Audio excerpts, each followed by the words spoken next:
Alors, bienvenue, bonjour, sur la revue de presse, bien sûr. Hein. On est chez Tela Botanica, le réseau des télébotanistes francophones. Les petites news. D'abord, un livre, ça tombe bien. Recommandation de lecture, c'est l'été, c'est le moment. Émerveillez-vous, voyage sensoriel au cœur du monde végétal, de François Couplan, propose de se relier au monde végétal avec nos cinq sens et plus de 500 plantes. Le toucher, mais aussi l'ouïe, l'odorat, la vue et bien sûr le goût, nombreuses surprises garanties. Après le succès de Ce que les plantes ont à nous dire, François Couplan publie pour la première fois avec cet ouvrage une approche des plantes en utilisant nos cinq sens. La vue bien sûr, mais aussi l'ouïe, l'odorat, le goût, le toucher et même un sixième sens, un voyage sensoriel époustouflant en compagnie de 500 plantes. Un livre de 368 pages, illustré par une cinquantaine de plantes dessinées par Fanny Roussel. Donc là, on a les premiers et quatrièmes de couverture. Tout à fait. Est-ce qu'on peut aller voir quelque part? Il n'y a pas un lien? Il n'y a pas de lien. En librairie. Scandaleux. On va aller voir si on peut avoir un petit aperçu, justement. Édition Lien d'équilibre. Non, les liens qui libèrent, autant pour moi. Commander, présentation. Il n'y a pas d'aperçu? Oh, la déception est grande. La Fnac peut-être? Non, premier et quatrième de couverture, c'est tout ce qu'on aura. Alors que nous dit le quatrième de couverture? Assez intéressant. Depuis près de 3/4 de siècle, je m'émerveille devant les plantes. Pour la première fois, j'ai rassemblé ici toutes les rencontres qui ont changé ma vie grâce à nos cinq sens. La vue, le toucher, l'ouïe si souvent oublié, l'odorat et le prince des sens, le goût. Vous observerez avec moi au cours de cet ouvrage des plantes aux formes surréalistes et aux couleurs flamboyantes ou discrètes. Vous écouterez une surprenante cigale végétale. Ah bon? Vous sursauterez au son du concombre à réaction ou des explosions de l'arbre dynamite. Oh, l'arbre dynamite, bien connu, hein. Vous apprendrez à fabriquer des instruments végétaux. Vous saurez pourquoi il n'y a eu ni Charlie Parker ni Paganini sans les plantes. Pourquoi il n'y aurait eu ni Charlie Parker ni Paganini. Vous toucherez les feuilles de cynogloss à la douceur ineffable. Vous humerez d'ailleurs l'arôme de caramel des fleurs de buis et l'odeur vanillée de la carline à feuilles d'acanthe qui évoque de façon saisissante la boutique d'un confiseur. Au fil de cette pérégrination foisonnante, vous dégusterez une tige de berce sucrée avec sa fragrance de mandarine et de noix de coco. La racine de gentiane à l'amertume intense, les feuilles naturellement assaisonnées de laroche, les pousses citronnées de l'épicéa, la saveur incroyable des tartines de dulce, tout à fait, mais aussi le piquant des poivres, la brûlure des piments, l'explosion en bouche de la matricaire. Nous accomplirons ce voyage sensoriel en compagnie de plus de 500 espèces de nos régions et du monde entier pour nous relier avec ces êtres à qui nous devons la vie, les plantes. Bam! François Couplan, ethnobotaniste et écrivain, spécialiste des utilisations traditionnelles des plantes sauvages comestibles. Il a fondé le collège pratique d'ethnobotanique qui propose une formation complète sur la découverte du monde végétal. Il est l'auteur de nombreux ouvrages à succès sur ce sujet. Voilà, bravo. François Couplan, botaniste, docteur ès sciences, pionnier de l'étude des plantes sauvages. Oui, alors pionnier moderne. Bon, ça fait un peu 4000 ans minimum qu'on les étudie. Donc voilà les recommandations de lecture de la Garance, de Stella Botanica. Bravo. Qu'est-ce qu'on a ensuite? Un petit article sur la porcelle enracinée. Tac, tac, tac. Oh bah tiens, le profession de foi de l'auteur. J'ai longtemps hésité avant de faire ces publications. Je me demandais si ces planches avaient un intérêt. On trouve tellement de photos sur Internet. D'un autre côté, je trouvais dommage de conserver dans un coin de l'ordinateur tous ces travaux mis en forme. Mon idée dans ces herbiers était de présenter la vie de chaque taxon, du bouton jusqu'à la graine, avec des photos bien détaillées. Et en effet, si on trouve facilement les photos de fleurs ou de feuilles, fruits et graines sont quasiment inexistants. Alors je me suis lancé. Tous vos commentaires montrent un accueil très favorable et je vous en remercie. Merci à toutes et à tous pour vos encouragements pour continuer. Aujourd'hui, je vous présente la porcelle enracinée. Donc, Hippocheris radicata. Oh, quel beau nom. Cette plante aux airs de pissenlit s'en distingue pourtant aisément. La tige se ramifie vers le haut et donne plusieurs fleurs. La feuille, tout en rosette basale, ont leur lobe arrondi et couvert de poils rudes. On la trouve couramment le long de la Sambre, endroit particulièrement, particulièrement bien ensoleillé. Dans la partie sauvage des remparts, elle était totalement absente. Seuls quelques rares exemplaires apparaissent dans des zones de prairies. Le nom de cette plante m'a incité à en arracher une. Bravo. Impossible sans dégager la motte avec un long couteau. La photo présentée montre une souche composée de deux plantes soudées l'une à l'autre. Cette souche a plusieurs racines pas forcément très profondes, mais assez grosses, qui assurent un très bon ancrage dans le sol. Meilleur que dans le cas du pissenlit. Donc quelques photos de la porcelle enracinée, famille des astéracées, donc famille de la bacquerette et du pissenlit entre autres. Donc des capitules qui portent plusieurs fleurs. Donc là on voit une coupe très belle coupe. On peut zoomer un peu. Non, ouais, comme ça. Très belle coupe d'une fleur. On voit les fleurs qui sont isolées, où on voit déjà nettement l'amorce de la future graine et les soies. L'étamine se termine en V, la ligule a 5 dents simulant 5 pétales. Donc la fleur en fructification, le bouton en cours d'ouverture, la souche double et les racines avec leur excellent ancrage. La plante qui fait 60 cm. Ah oui, c'est une belle plante. Ah, bon retour Cocity.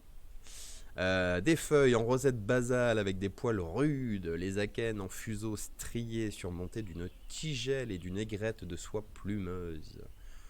Voilà la porcelle enracinée. Bon, j'en ai peut-être devant chez moi, faudrait que je vérifie. Petite fiche de reconnaissance de plantes sauvages sur le site de Télébotanica, fait par un télébotaniste dont le nom n'est jamais cité. Bravo! Et qui a fait aussi d'autres petites fiches sur le lierre terrestre, la roripa amphibie, le cerfeuil sauvage, qu'on avait regardé dans des émissions précédentes, et le genre de commentaires qui l'ont encouragé. Merci de partager votre travail. Ce type de document de synthèse peut être très utile lorsqu'on essaie de sensibiliser à la botanique des personnes qui n'ont pas les bases, mais souhaitent pouvoir donner un nom aux plantes qu'elles rencontrent. Voilà, merci Jean-Ziana. Donc des petites fiches pense-bête pour reconnaître des plantes qui traînent à gauche et à droite. Le pseudo c'était Jean-Ziana, c'est rigolo parce que ça nous permet de passer à l'actualité suivante, l'espèce végétale de la semaine, proposée justement par l'association Gentiana qui est dans le Jura me semble-t-il. Petite fiche sur l'Achillée millefeuille, qu'on a déjà regardé en live ici. Inflorescence en corymbe, donc une inflorescence avec des fleurs qui sont portées au même niveau par des structures qu'on appelle des corymbes tout simplement, des feuilles qui sont embrassantes, voilà une plante qui est pleine d'amour. Donc la feuille embrassante, c'est qui vient entourer la tige. Excusez-moi, je vais y passer, c'est pas possible. Des feuilles alternes qui sont extrêmement découpées, d'où son nom de millefeuille. Donc tige dressée pubescente, des feuilles alternes et très découpées, embrassantes, chaque capitule composée de 5 fleurs qui sont ligulées, situées à l'extérieur, et de fleurs tubulées situées au centre. Alors, l'inflorescence est un corymbe de capitules, son fruit est un akène. Le nom d'Achillée provient de Achille, héros de la mythologie grecque qui aurait eu recours à cette plante pour soigner ses soldats, car l'Achillée millefeuille est très recommandé dans le cas de coupure, en particulier. Les feuilles de l'Achillée étant très découpées, le terme millefeuille rappelle ainsi ces millefeuilles, entre guillemets, ces mille... ça y est, j'ai plus les termes techniques. C'est 1000 folioles d'une certaine manière. Donc les folioles, c'est les parties d'une feuille qui sont isolées les unes par rapport aux autres. Ne pas confondre l'Achillée millefeuille avec d'autres espèces du genre Achillée, évidemment. Sinon, c'est une plante qui est assez facile à reconnaître.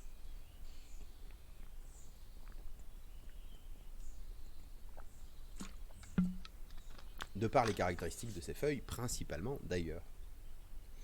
D'ailleurs, on peut aller voir rapidement les utilisations de l'Achillée millefeuille.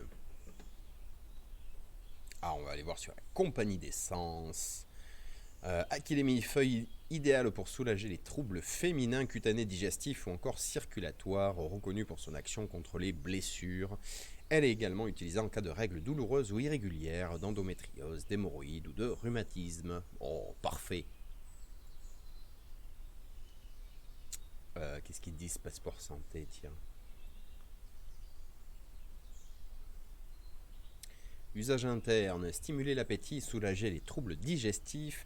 Usage interne ou externe, soulager les douleurs menstruelles. Usage interne, soulager les spasmes de l'estomac et des intestins, des voies respiratoires, faire baisser la fièvre. Usage externe, arrêter le saignement, soigner les blessures et les inflammations de la peau. Oh, très bien.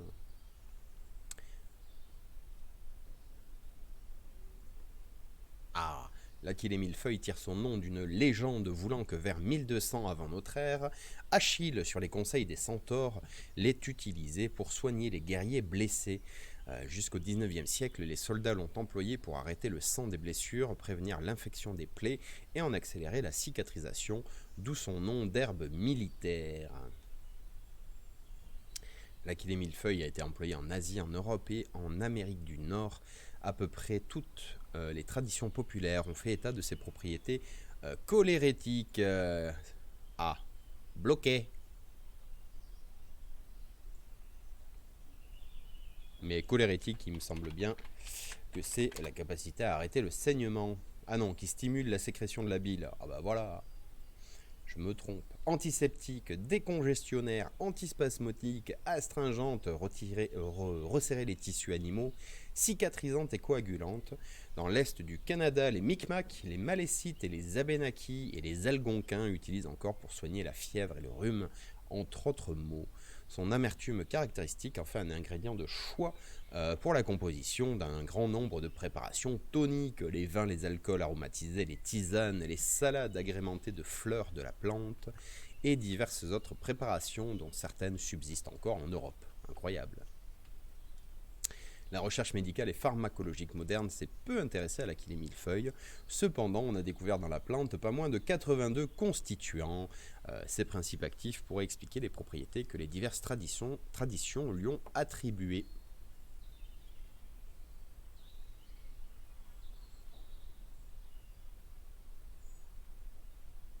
Oui, bon, on va peut-être arrêter là-dessus. Hop là! Donc, c'était l'espèce végétale de la semaine par l'association Gentiana. D'ailleurs, je crois que c'est la dernière. Où est-ce que j'ai vu que c'était marqué la dernière? Je ne sais plus. Bon, bah c'est peut-être pas la dernière.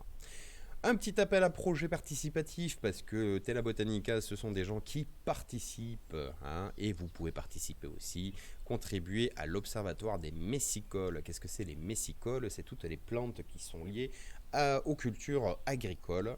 Donc lors de vos promenades, vous avez forcément aperçu, senti, cueilli ces belles fleurs messicoles ou compagnes des cultures et des moissons. Les bleuets, la camomille, les pieds d'alouette et bien d'autres. Coquelicots évidemment, ces plantes spontanées, loin d'être des mauvaises herbes, sont un véritable atout pour la biodiversité. Dans le cadre de l'Atlas de biodiversité intercommunale Puisaye-Forterre, ah ça y est, c'est très très précis, porté par la communauté des communes Puisaye-Forterre, qui a pour objectif de connaître, de préserver et de valoriser son patrimoine naturel, Corydalis et le CPIE Yonne et Nièvre vous propose de découvrir les plantes messicoles du territoire. Que vous soyez novice ou expert, aidez-nous à trouver quelles espèces poussent au bord des champs, vignes, vergers et participez à l'Observatoire des Messicoles. Vous contribuerez ainsi à l'amélioration de la connaissance de la répartition de ces plantes en régression. Ah oui, du coup, c'est dans un territoire bien précis. CPIE de la Yonne et de la Nièvre. Je suppose que c'est dans la Nièvre.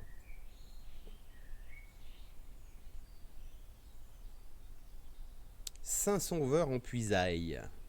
En Puisaye? Ouais. Contact plan du site, accueil, contact. C'est bon. Saint-Sauveur en Puisaye. Non. C'est comme ça? Oui.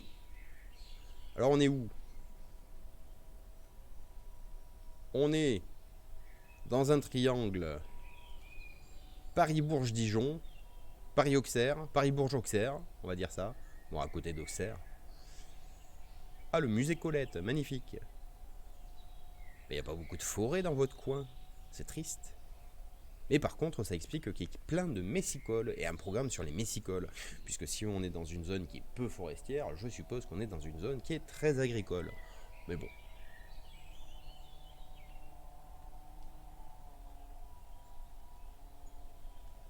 Ah bon? On entend des bruits mécaniques à la campagne maintenant? Donc si vous êtes dans cette zone hein, et sur ce secteur, si vous avez une sensibilité botanique avec les messicoles et que vous aimez les répertorier, eh bien il ne faut pas hésiter à aller contacter le CPIE ou à vous inscrire sur le site de Tela Botanica pour participer à la mission de saisie de données. C'est un principe qu'ils maîtrisent bien maintenant, me semble-t-il. Ils ont en tout cas... Ah, il y a un bilan, d'accord. Ils ont en tout cas plusieurs programmes de participation sur la description de plantes qui sont toujours basés sur le même outil, on va dire, hein, des fiches de saisie qui permettent de savoir qui a saisi quoi, qu'est-ce qu'il a identifié, où est-ce que c'est sûr, est-ce que c'est pas sûr. Donc voilà, si vous aimez participer à des programmes en ligne et que vous avez une sensibilité botanique, je pense que ces programmes-là chez Tela Botanica sont faits pour vous. Le botacteur à l'honneur, le portrait de Kylian. Ben, j'entends des bruits dans le micro dehors. Bizarre. Le portrait de Kylian, un acteur qui agit pour la botanique au sein de Tela Botanica. Bon, on va passer. Le qui est, c'était il y a 3 jours, on l'a fait. Hein, mais Lilo, Silène, Lamier. Ah bah oui. On l'a fait, on attend la suite. Flonne. On l'avait pas vu ça. Flonne. Alors Flonne, ce sont des gens bizarres qui font des vidéos bizarres. Orchis purpurea est une magnifique orchidée que l'on peut rencontrer en des stations comptant de nombreux individus. Alors une station, c'est un type d'environnement. Hein. Elle se développe aussi bien sur des espaces ouverts que dans les broussailles de lisières de forêt et sur terrain calcaire. L'orchis pourpre possède de grandes feuilles vertes allongées, facilement repérables lors des promenades. Il présente au printemps de hautes hampes florales couvertes de grandes fleurs avec de petites bractées triangulaires. Le périanthe hors label est en forme de casque d'un pourpre sombre et abrite les étamines. Que de mots techniques pour vous dire que la fleur est magnifiquement belle et découpée. Le label, n'est-ce pas, la grande lèvre, hein, le pétale le plus développé, est blanc ponctué de taches pourpres, ou alors pourpre ponctué de taches, non, c'est blanc ponctué de taches pourpres, pardon. Divisé en 3 parties, au centre un large lobe fortement échancré et flanqué de chaque côté d'un lobe linéaire. L'éperon, donc le pétale supérieur, on va dire, dirigé vers le bas, est beaucoup plus court que l'ovaire torsadé. Eh bien, on va aller voir leur vidéo en direct. Alors attention, c'est expérimental. Hein.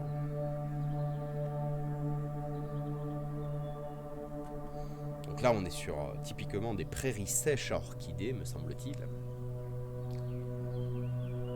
Pourquoi prairies sèches? Parce qu'elles sont généralement orientées au sud et que c'est là que on retrouve tout un cortège de plantes qui sont adaptées à la sécheresse. Ou en tout cas, ou la petite fourmi, ou en tout cas à des températures élevées et des conditions de stockage en eau dans le sol qui sont un peu limitées.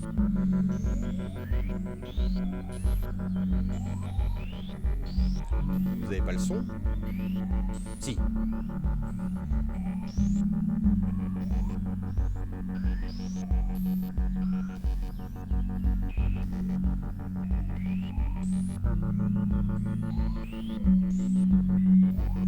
Si, merci Cosity.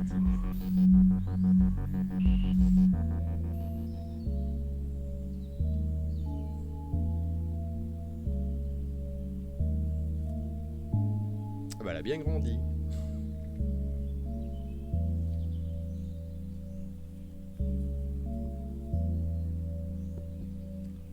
Voilà, Flone numéro 36, Orchis pourpre avec une saute. Mais. Avec une. Ah, un petit chat. Ah, bougez pas, je vais ouvrir au petit chat.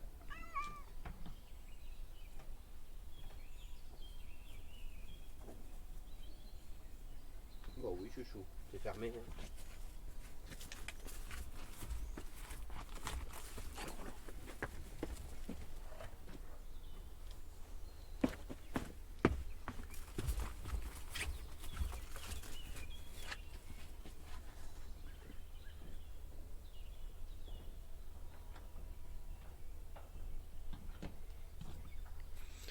Voilà, le petit chat est rentré, tout va bien.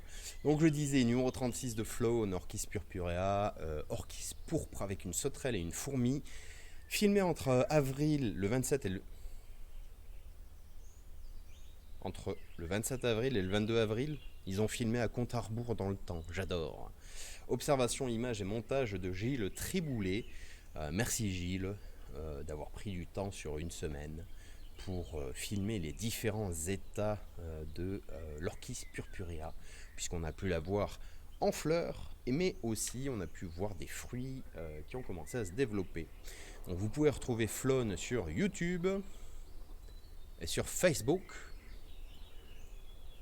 Hop là, calmez-vous. 459 abonnés, 1 milliard de vidéos, non, mais un bon paquet de vidéos déjà. La bande-annonce, l'Ophrys lutea, le buis, la ficaire, Pilosella officinarium, la piloselle, je superbe, le forbe, la pariétaire, Orlaia, ah bon, Genitas scorpius, c'est le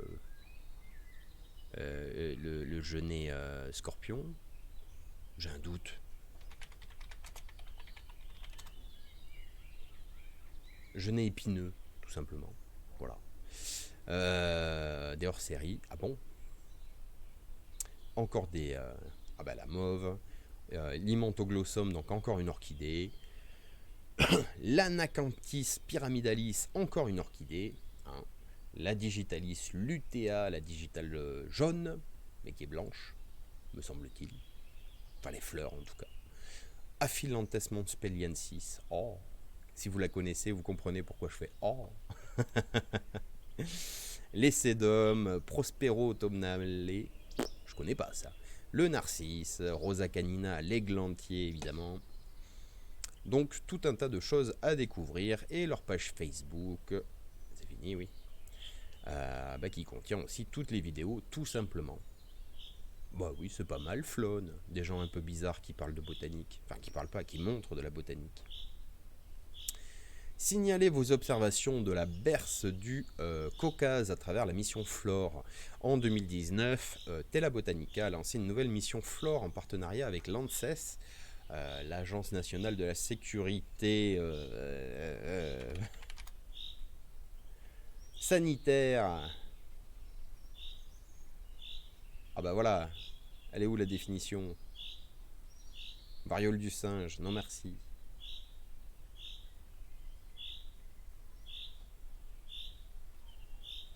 Agence nationale de sécurité de l'alimentation, de sécurité sanitaire de l'alimentation, de l'environnement et du travail. Bref, des gens qui sont censés veiller sur ce qu'on consomme, hein, entre autres. Donc du coup, Tela Botanica a lancé une mission en 2019 avec l'ANSES et Fredon France. Mission Flore axée sur la berce du Caucase, alias Heracleum montegazianum. Oh oh. Une espèce exotique envahissante. Apparemment, espèce exotique envahissante, c'est trop long à dire, donc on appelle ça une EEE. Objectif de la mission, étudier et mieux connaître la répartition de cette espèce toxique envahissante en faisant remonter des signalements de populations qui n'auraient pas encore été découvertes. Faire connaître les enjeux sur cette espèce à la population locale et aux acteurs du territoire. Donc la sève de la berce du Caucase est phototoxique. Qu'est-ce à dire que ceci ? Après un contact avec la sève, la peau devient hypersensible au soleil pendant plus d'une semaine, et ce malgré un bon rinçage. La peau devient rouge, gonflée, et de grandes cloques mettent 1 à 2 jours à apparaître. La berce du Caucase fleurit de juin à août, selon l'altitude, et l'été est donc la période la plus propice aux observations. La plante reste bien visible et reconnaissable en automne. Donc participez à la recherche de la berce du Caucase, vous avez une page web dédiée, participez à la mission, préparez la sortie, partez sur le terrain, saisissez vos données. Voilà, à quoi les données vont-elles servir? En plus de permettre la sensibilisation des citoyens, les données récoltées permettront d'améliorer les connaissances sur la répartition des populations de cette espèce exotique envahissante. Voilà. Alors, la berce du Caucase. On va y arriver. Reconnaître et éliminer la berce. Ah, directement. Ah, on va d'abord aller voir sur Wikipédia, histoire d'être de base. Donc, la berce du Caucase, espèce herbacée de la famille des Apiacées, n'est-ce pas? Originaire de la partie occidentale du Caucase, la Russie, la Géorgie, elle a été introduite en Europe de l'Ouest et en Amérique du Nord. Elle est considérée comme envahissante, elle est géante, puisque c'est la plus grande de toutes les berces. Sa sève contient des furocumarines. Ah bon? Aussi appelés des psoralen, vous m'en direz tant, agents toxiques photosensibilisants. Elle cause des brûlures appelées des photodermatites après une exposition au soleil de la peau qui est imprégnée de ces furocumarines. Tu m'étonnes. Le nom botanique Heraclum est dédié au héros Hercule par allusion au port robuste de la berce. L'épithète spécifique Mantegazzianum est donnée à cette plante par les botanistes Sommier et Levier en 1895 en hommage à Poello Mantegazza, anthropologue et explorateur italien. Bravo!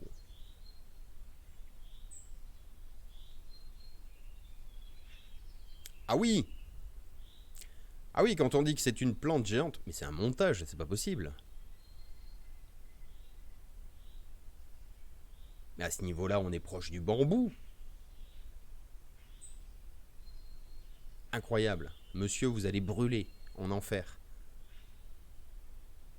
Ah oui.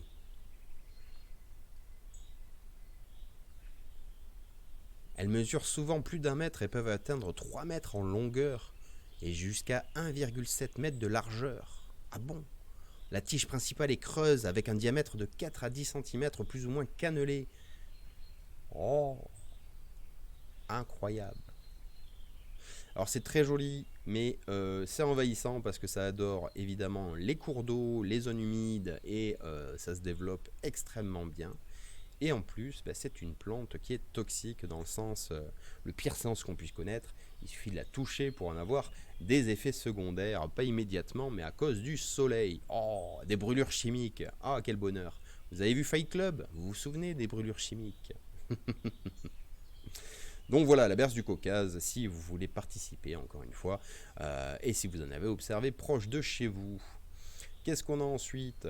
Bah évidemment, le MOOC Nature Adapt, on en a déjà parlé, le MOOC, et on retombe sur des informations qu'on a déjà vues. Très bien, du coup il est temps de passer à la suite. Hop! Qu'est-ce que c'était la suite? Climat et ressources en eau, Écosciences Grenoble. Ah, ah bon, Écosciences Grenoble? Il n'y a pas un petit à propos?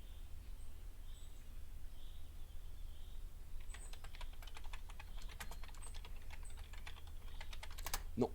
Mais, en tout cas, je suis parti de l'encyclopédie de l'environnement. Allô?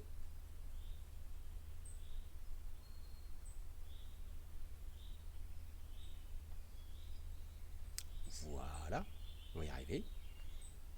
Alors, si c'est un peu lent, mais bon. Pourquoi une encyclopédie de l'environnement? Paf.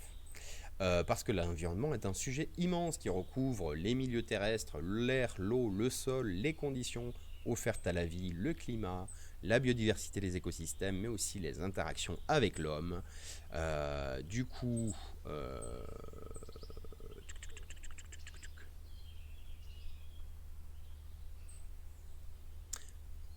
la création d'un site en libre accès qui s'adresse à tout lecteur en vue de l'aider à mettre en perspective et de façon cohérente et objective les connaissances disponibles sur l'environnement dans des articles abondamment illustrés et signés par leurs auteurs. Donc, hop, Ça, c'était pour la présentation. Et l'article de cette semaine, c'est climat et ressources en eau. Au mois de mai 2022, la moyenne des températures journalières sur l'ensemble de la France a dépassé chaque jour les valeurs obtenues pendant la période 1981-2010. Alors ça, c'est les résultats de Météo France, n'est-ce pas? Ils sont trentenaires, 80, 91, 2001, 2011, voilà. Sachant que, comment dire, Météo France publie ses résultats sur les températures, les précipitations et tout un tas d'autres facteurs, la neige, le gel, le vent, l'évapotranspiration, etc., en prenant des moyennes trentenaires qui sont glissantes. C'est-à-dire que tous les 10 ans, eh bien, hop, on rajoute une décennie de plus, mais on en enlève une précédente. Donc là, on a les résultats 81-2011 en théorie, puisqu'on est en 2020. Et du coup, quand on sera en 2030, on prendra la période 91-2020 comme étant période de référence pour les températures, etc., etc. Donc du coup, la moyenne des températures sur l'ensemble de la France du mois de mai 2022 a dépassé les valeurs obtenues, les valeurs moyennes, sur la période 81-2010, avec des pointes atteignant 35 degrés dans certaines zones.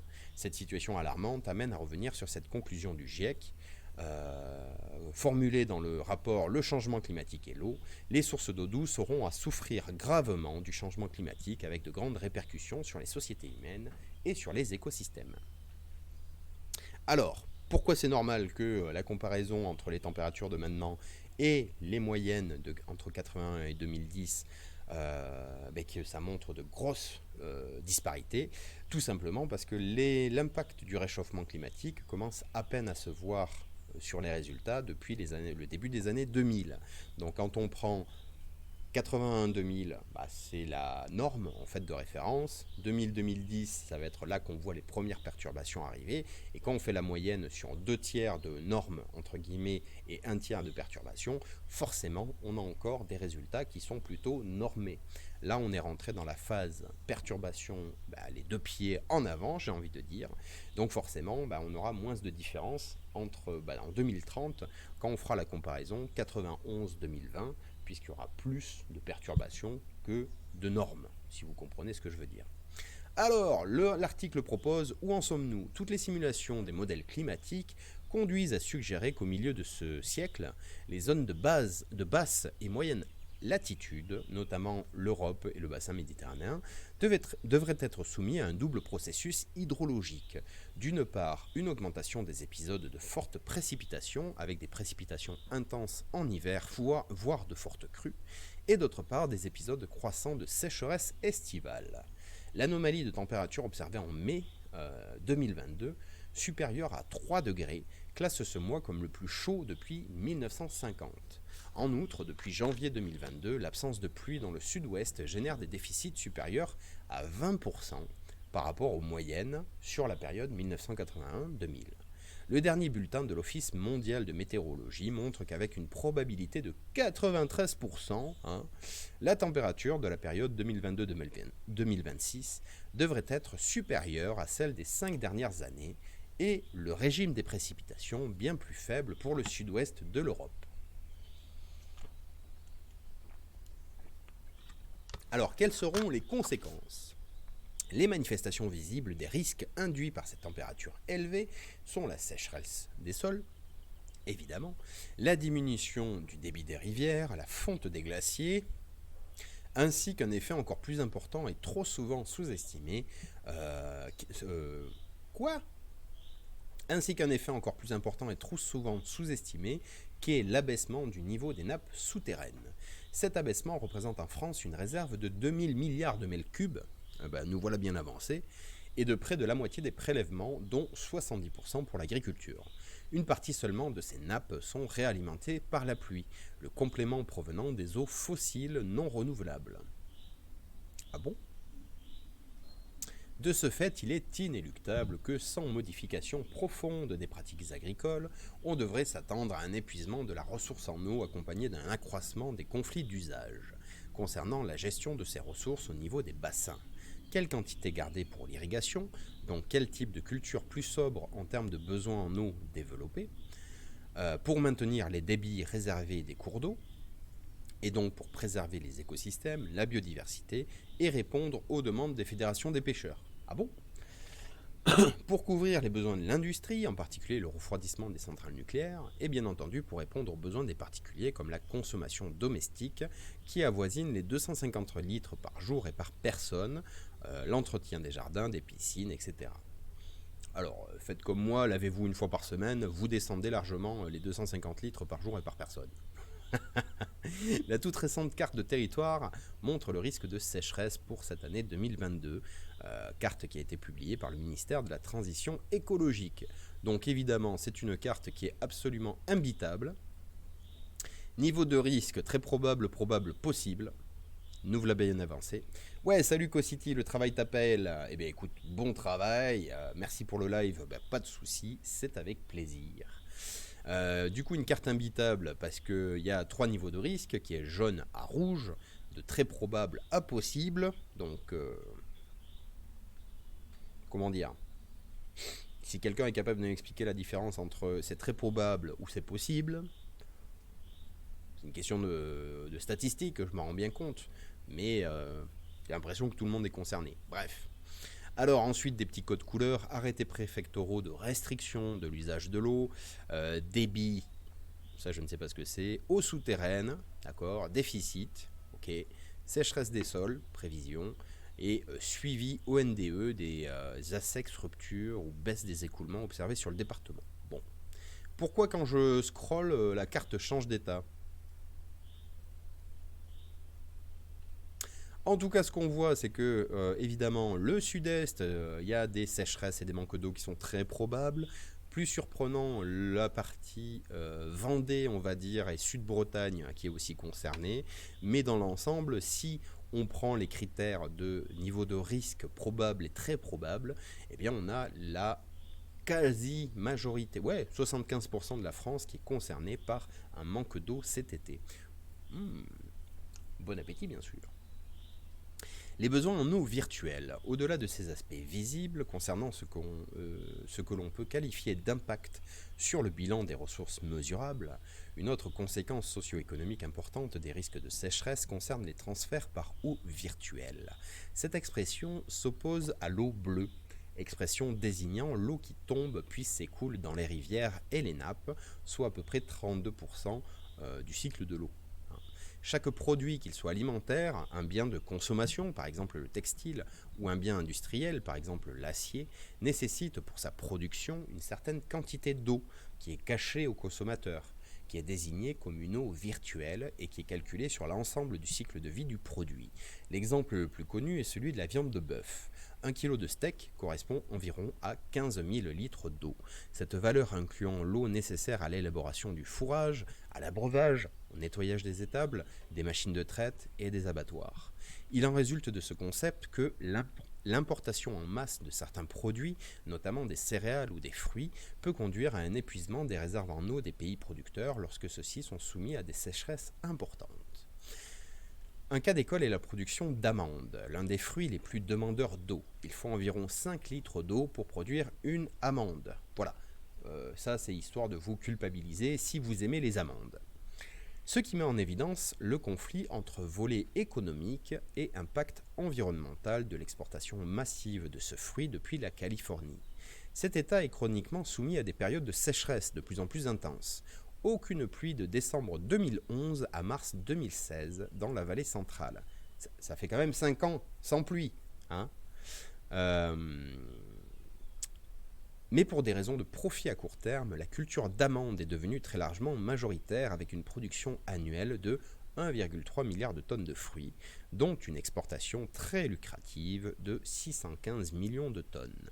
Ceci s'est fait au détriment d'importations d'eau par le canal aquaduc, alimenté depuis les montagnes de la Sierra Nevada, au prix de pompages intensifs. Le résultat fut une diminution du niveau piézométrique d'environ 0,6 m par an. 0,6 m, ça fait 60 cm quand même, accompagné d'effets secondaires de subsidence des sols de plusieurs mètres dans certains endroits. Comme la production d'un kilo d'amande nécessite 8 mètres cubes d'eau, on retiendra qu'environ 5 milliards de mètres cubes d'eau sont exportés chaque année par cet État en régime de sécheresse. La situation est pire pour les pays en voie de développement des zones intertropicales qui disposent de très peu de ressources en eau mais exportent vers les pays développés des fruits ou des céréales qui en sont de grands consommateurs. Le soja 1,5 m3 par kilo, l'avocat 8 m3 par kilo, les oranges ou les ananas 1 m3 d'eau par kilo, la production agricole la plus consommatrice du semis au produit fini étant le coton avec 10 m3 par kilo de tissu en coton. Alors, piézométrique. Hop là! La piézométrie est la mesure de la profondeur de la surface de la nappe d'eau souterraine. Où est-ce que je suis? Là. Du coup, le résultat fut une diminution du niveau piézométrique d'environ 60 cm. Ça signifie que le niveau des nappes phréatiques est descendu en profondeur de 60 cm. Ce qui n'est jamais une bonne nouvelle quand l'eau descend dans le sol. Ça veut dire qu'elle est plus profonde pour aller la chercher. Ça veut dire que c'est plus compliqué, plus cher. Et surtout, ça traduit que la nappe n'est pas en bon état. Si une année, elle est à 10 mètres de profondeur, on va dire, et que l'année suivante, elle est à 9 mètres, ça signifie qu'on est en train de vider nos réserves souterraines. Alors, quelle perspective? Suite à ce constat, il est clair que la gestion des ressources en eau se trouve maintenant confrontée à un paradigme important, puisque les méthodes utilisées dans le passé ne peuvent plus être utilisées du fait des impacts résultant des nouvelles conditions climatiques. De nouvelles stratégies doivent donc être développées, tant du côté de la demande, notamment l'agriculture ou... De nouvelles stratégies doivent donc être développées tant du côté de la demande, notamment agricole ou écologique, que de l'offre, par exemple réutilisation des eaux usées en agriculture, ou même dans l'habitation. Moi, ça m'espante toujours de me dire qu'on fait nos besoins dans de l'eau potable. C'est aberrant. Alors qu'il suffirait de capter l'eau qui tombe sur les toits, de le stocker dans une cuve qui est dédiée à l'eau des toilettes, pour faire en sorte de ne plus, polluer littéralement de l'eau qu'on a payée pour qu'elle soit potable. Je vous laisse réfléchir là-dessus.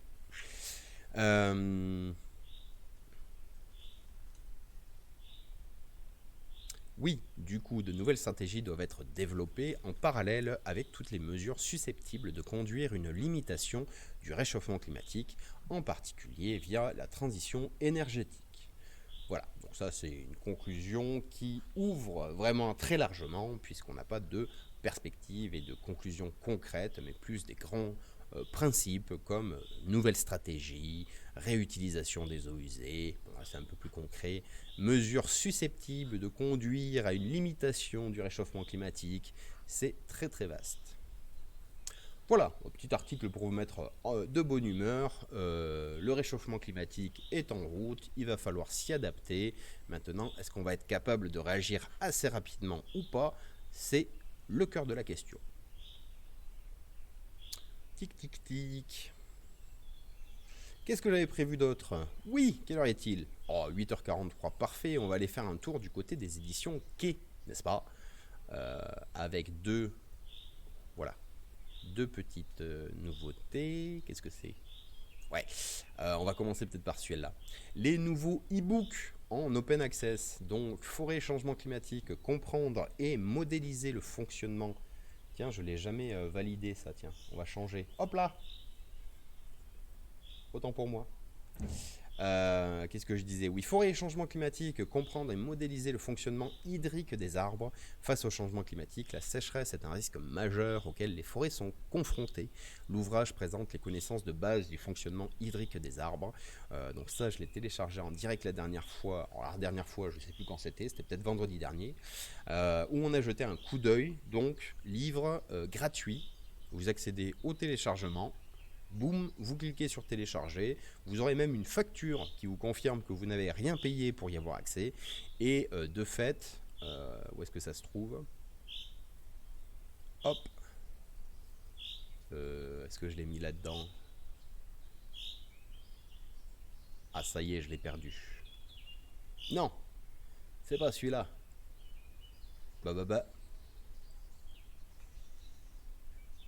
Ah je l'ai perdu. J'ai téléchargé la dernière fois, voilà, il est là. Voilà, et vous obtenez directement ceci, forêt et changement climatique, 147 pages de PDF directement accessible gratuitement. Ce document est la propriété exclusive de... Ah bon, intéressant. Du coup... Ah du coup, petit aperçu général, oui, donc ouvrage très bien illustré, avec des photos, ça nous parle de l'absorption de l'eau par les racines, ça nous rappelle comment ça se passe, la circulation de l'eau et la captation de l'eau par les racines d'un point de vue physique et chimique. Ça nous donne de magnifiques photos, entre autres on avait vu le stomate fermé, les stomates c'est les petites cellules qui servent à la plante à respirer et à transpirer, les deux à la fois, le transfert de l'eau, les cycles de l'eau, enfin bon, il y a vraiment tout un tas d'informations pour vraiment faire le point en reportant de la base sur comment ça se passe l'eau dans le sol, l'eau dans l'arbre et l'eau dans l'atmosphère. Donc ça, c'est un des ouvrages en accès libre proposé par les éditions Quai, mais il y a aussi Science et émotion, le rôle de l'émotion dans la pratique de la recherche. Cet ouvrage aborde la question de la place de l'émotion dans la science. Il s'agit en particulier de savoir si la pratique de la recherche, quelle qu'en soit la discipline, est compatible avec les émotions ressenties ou exprimées par le chercheur. Petite présentation, l'histoire de la science est émaillée de vies scientifiques illustres, comme Charles Darwin, Marie Curie ou Albert Einstein, qui ont relaté leur passion pour la recherche et évoqué les émotions qui ont contribué. De manière générale, tous les chercheurs connaissent le plaisir intellectuel associé à leur activité professionnelle. La plupart s'engagent avec ferveur dans leurs travaux et prennent à cœur de convaincre la communauté et ou le grand public de leur pertinence et de leur importance. Peu de chercheurs reconnaissent cependant que leurs émotions peuvent avoir une incidence sur la façon dont ils abordent leur objet de recherche, ni sur la manière dont ils la pratiquent. Les émotions modifient-elles le choix de l'objet d'étude ou celui des outils? Influencent-elles la lecture et l'interprétation des résultats ou des faits scientifiques? Le chercheur doit-il ou peut-il contrôler ses émotions ou tenter de les mettre à distance? Faut-il au contraire leur accorder une place dans le processus même de la recherche? Une émotion est-elle une source appropriée de la connaissance scientifique? Comment évaluer les émotions?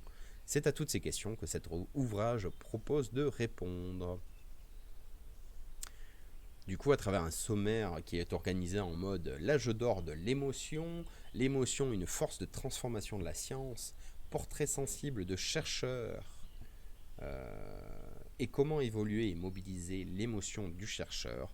Donc si vous êtes intéressé par la recherche et la mise en application de la recherche, cet ouvrage, j'allais dire ce petit ouvrage, mais je sens qu'il va encore faire... Ah ben non, il fait 80 pages, donc en effet, ce petit ouvrage vous permettra d'explorer un petit peu plus loin, apparemment, le rôle de l'émotion, de l'émotif, de la sensation, du ressenti, d'après ce que j'en comprends, dans la pratique de la recherche. On est où? On est là, d'accord.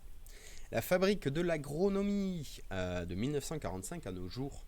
Cet ouvrage, en accès libre, décrit comment l'agronomie s'est façonnée en France du milieu du XXe siècle à nos jours. Il retrace les fondements. Il retrace ses fondements issus d'autres disciplines et montre son évolution intégrant les savoirs produits par une diversité d'acteurs et de disciplines pour répondre aux nouveaux enjeux auxquels l'agriculture a été confrontée. Incroyable. Alors, développer des projets d'agriculture urbaine avec la méthode MET-Expo. Pardon. Donc ça, c'est un peu spécifique. En anglais, Sustainable Food System for Food Security. Donc, des systèmes de nutrition durable pour la sécurité alimentaire. À l'alimentation et la sécurité nutritionnelle se réfère au défi de fournir de fournir de la nourriture durable, healthy, en bonne santé, on va dire, et accessible à tout le monde. de 2014 à 2020, le CIDRAD et l'INRAE ont mené un programme ambitieux interdisciplinaire de transition pour une sécurité alimentaire globale appelée GloFoods. GloFoods. Ce livre explore les problématiques telles que la gouvernance du système alimentaire, discrepancies, je ne sais pas ce que c'est. Ah oui, les différences qu'il peut y avoir entre l'approvisionnement agriculture, l'approvisionnement en produits agricoles et les besoins en nourriture, le rôle des innovations dans l'approvisionnement de haute qualité, de nourriture de haute qualité, et la promotion des chaînes de valeur résilientes. Ah bon? Et le rôle de la gestion des ressources locales, toujours dans le but d'atteindre la sécurité alimentaire. Voilà, pour ceux qui sont passionnés d'anglais, n'hésitez pas à télécharger, d'anglais et de systèmes d'alimentation durable. D'autres articles téléchargeables, le séchage des mangues, enfin les plus téléchargés en juin, le séchage des mangues. Et qu'est-ce qui se passe? Le bien-être des animaux d'élevage, d'accord. Améliorer le bien-être animal. Le séchage des mangues, c'est l'ouvrage le plus téléchargé en juin. C'est incroyable. Quel rapport dans le contexte? Encore le bien-être des animaux d'élevage, je comprends, c'est l'été, tout le monde a envie d'acheter des poules et de se faire un poulailler. Mais les mangues... Bref. Du coup, petite chronique sur les éditions Quai, parce que, à ma connaissance, mais je connais pas tout, c'est les seuls qui offrent des ouvrages en téléchargement gratuit sur des sujets scientifiques, écosystémiques, développement durable. Donc, allez-y foncez, c'est toujours ça de prix. Si vous ne le lisez pas maintenant, de toute manière, ça sera stocké sur l'ordi, vous le lirez bien un jour. Et si vous n'êtes pas fan de la lecture sur ordinateur, eh bien, imprimez-le. Voilà, déjà c'est gratuit, vous avez bien le droit de l'imprimer. Et puis, comme on dit dans le milieu forestier, allez-y, mangez du papier, ça fait tourner la filière. Sinon, toujours dans la même série, on a aux éditions Quai les actualités de juin, donc les nouveautés. La vie en milieu extrême, cette fois-ci c'était un livre payant, 23 € en version papier. Évoquer les milieux extrêmes, tiens, téléchargez un extrait. Boum! Évoquer les milieux extrêmes, c'est immanquablement ouvrir le champ de l'extraordinaire, nourri de récits historiques d'exploration au bout du monde et d'images contemporaines de banquises, de déserts ou de fonds abyssaux. Longtemps dépeints comme inaccessibles et hostiles pour l'homme, ils hébergent une immense diversité d'espèces qui illustrent comment la vie s'adapte et repousse sans cesse ses limites. Au fur et à mesure des découvertes scientifiques, des milieux extrêmes insoupçonnés se révèlent sur nos côtes, dans nos campagnes, nos villes, nos maisons et jusque dans notre corps. Et si loin d'être rares et exceptionnels, les environnements extrêmes étaient finalement les plus communs et les plus répandus sur notre planète. Cet ouvrage propose un voyage aux confins de la vie, et met en lumière ces adaptations remarquables, au fil d'un parcours qui offre une vision globale et surprenante des milieux extrêmes. Le texte richement illustré est accessible à un public large et curieux. Eh bien, on va voir ça tout de suite. Un petit extrait téléchargeable gratuitement. Alors voilà, encore des photos prises du ciel qui nous montrent des choses extraordinaires qui n'existent qu'à un seul endroit dans le monde, mais on ne sait pas où c'est. Blablabla, bla bla bla, les éditions Quai. Alors qu'est-ce que ça dit le sommaire? Les champions de l'extrême, ces adaptations remarquables, la tolérance au manque d'eau, certains l'aiment chaud, chaud et froid même combat la vie dans le noir. Quand le pH s'en mêle, les microbes raflent la mise. Quand les extrêmes s'additionnent, aux limites discutées de la biosphère, les microbes sont aussi dans l'air, voyage microbien au centre de la Terre, des milieux extrêmes insoupçonnés, les forêts tropicales dans la mer, les plages abandonnées, les mares provisoires, les rivières éphémères. Et qu'est-ce que nous apprennent ce que nous apprend les milieux extrêmes? La vie est-elle née dans les enfers et source d'inspiration et d'innovation? Voilà, c'est très beau, mais c'est où? Voyage aux confins de la vie. Alors oui, des très belles illustrations de coléoptères. L'artémisie évolue en milieu hyper salin, bravo. Voilà, des plantes en milieu hyper salin. Et des manchots en milieu hyper froid. Les champions de l'extrême, les adaptations remarquables. L'ours blanc, évidemment, l'ours polaire. Le ténébrion, buveur de brouillard dans le désert de Namibie. Si je me souviens bien, il a la capacité de faire condenser l'eau contenue dans l'air le matin pour boire.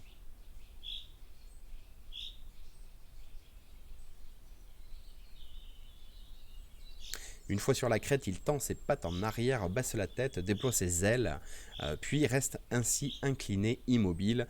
Qu'attend-il? Il n'attend pas, il boit. Le vent froid et humide en provenance de l'océan Atlantique recouvre en effet de brume les dunes chaudes du désert. Les gouttelettes d'eau microscopiques qui la constituent représentent une véritable manne liquide pour le scarabée qui les attrape au passage. Pas un instant à perdre, dans quelques heures, dans quelques heures, peu après l'aube, le brouillard aura disparu. En Namibie, cette brume nocturne déferle jusqu'à une centaine de kilomètres à l'intérieur des terres, plus de 30 jours par an. Dans ces régions où la pluie ne tombe que quelques jours par an, cette source d'eau est la plus fiable et la plus abondante, et elle est essentielle pour ce buveur de brouillard. Eh bien, monsieur le scarabée ténébrion, viendez en Limousin. Si vous aimez boire le brouillard, vous allez être servi.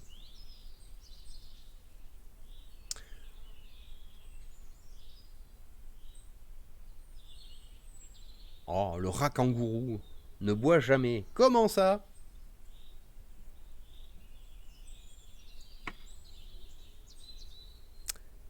L'eau métabolique, donc, qui est produite à l'intérieur du corps chaque jour, est particulièrement vitale pour le rat kangourou de Meriam qui ne boit jamais.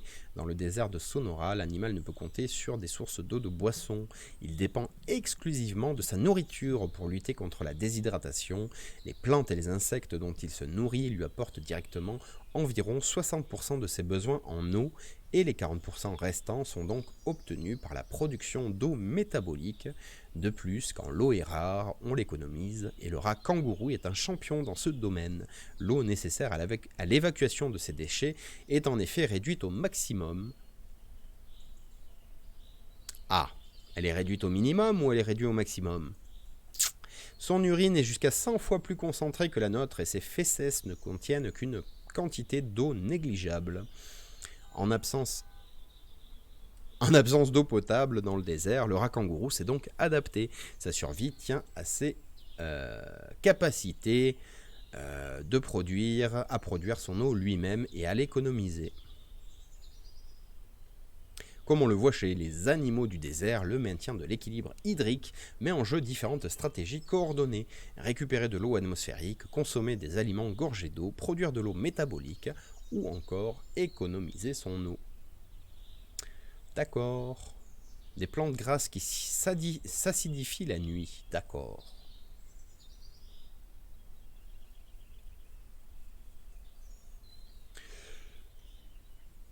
La mer morte est-elle vraiment morte?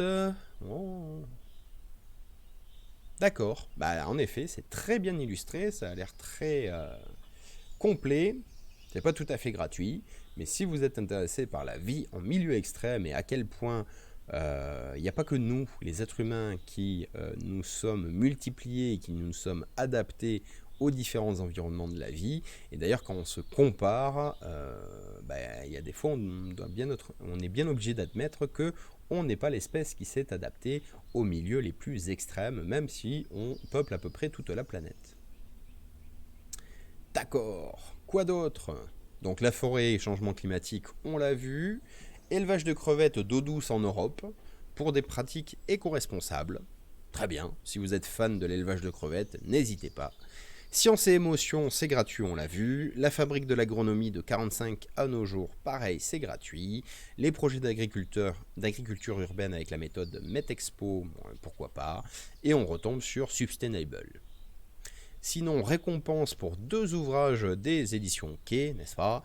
Best Chocolate Book, pour Du cacao au chocolat de Michel Barrel, et Best Food System Book pour agroécologie, recherche, force de transition of agri-food system. D'accord. L'agroécologie, la recherche pour la transition des systèmes agroalimentaires et des territoires. Il y a des bruits bizarres ce matin sur le micro. Mince, c'est dommage qu'il n'y ait pas un lien vers du cacao au chocolat. Ah bon? Suffisait de cliquer. Oh! Donc du cacao au chocolat apparu à l'aube des temps dans la chaleur et l'humidité de la grande forêt amazonienne. Le cacaoyer alias Theobroma cacao, ou du moins ses fruits, dont on fait le chocolat, n'est connu du vieux monde que depuis le XVIe siècle. De retour vers l'Europe, les conquistadors espagnols ramenèrent dans leur malle, avec l'or volé aux Amérindiens, le maïs, la pomme de terre, la tomate et le cacao. Le breuvage a été rapidement adopté, même si l'arbre n'a jamais pu s'acclimater dans nos contrées. Au fil des siècles, une véritable industrie du chocolat s'est développée et elle prospère encore de nos jours. Alors pourquoi l'arbre n'a jamais pu être acclimaté à nos contrées? Tout simplement parce que le cacaoyer, il gèle à 10 degrés. Voilà. Alors il gèle. En tout cas, ces cellules montrent le même processus que des cellules qui gèlent à 0 degré, sauf que lui, c'est à 10 degrés. D'ailleurs, est-ce que c'est marqué dans Wikipédia, ça?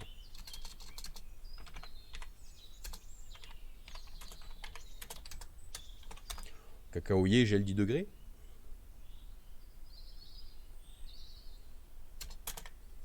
Il aime pas le signe degré Internet, j'ai remarqué déjà. Voilà, les conditions de culture du cacao. Ah, cette page a été désactivée, bravo.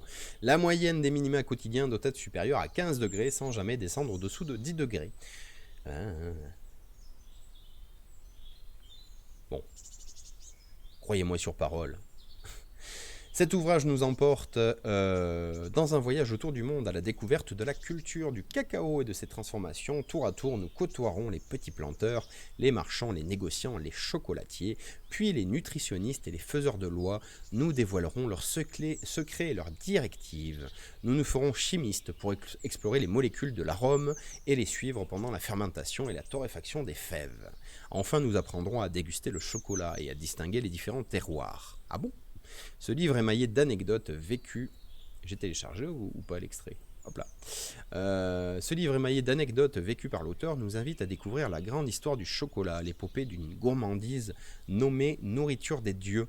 D'ailleurs, c'est ce qu'on retrouve dans Théobroma. Théo, c'est les dieux, broma, c'est l'arôme, la boisson, le coco.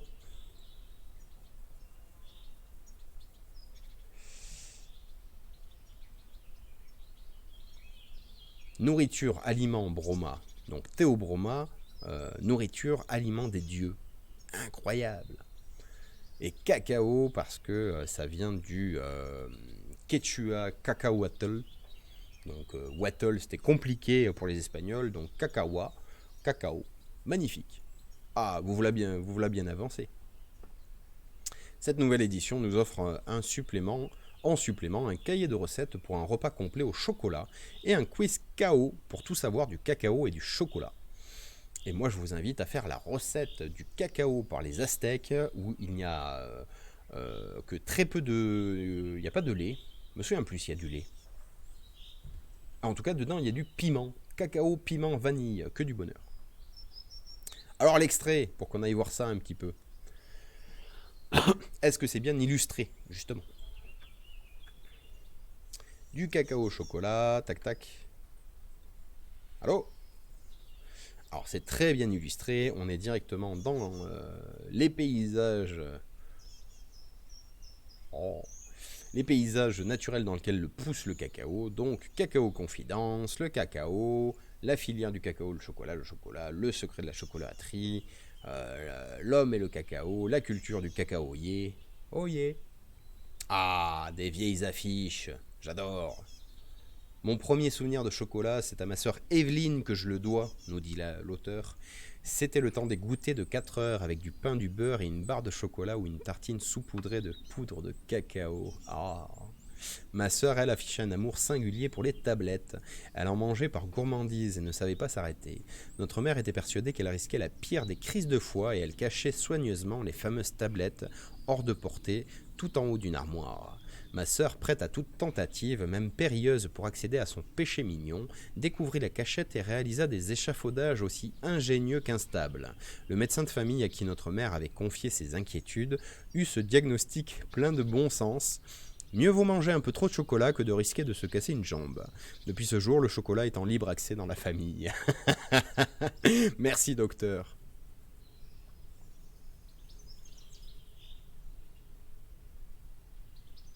Ah ben voilà des jolis plans de cacaoyer. Le cacao. Alors ça a l'air très joli. Oh, c'est magnifiquement illustré. Alors oui, pour ceux qui ne savaient pas, ça c'est une cosse. J'ai un doute. Cosse de cacao? Ah oui, c'est ça. Je suppose. Donc les cosses de cacao qui contiennent les grains de cacao qui sont ensuite torréfiés pour faire du chocolat patin couffin. Eh bien ça pousse sur un cacaoyer, mais cet arbre il est un peu particulier, il fait des fruits sur les troncs. Donc ça sous-entend qu'il fait des fleurs sur les troncs et les branches, n'est-ce pas? Et non pas sur les petits rameaux jeunes, mais les fleurs et les fruits du coup poussent sur des rameaux qui sont âgés, et tout au long de la vie de l'arbre, donc on peut retrouver sur le tronc principal et quasiment à la base des fleurs et des fruits. Incroyable. Un arbre de toute beauté.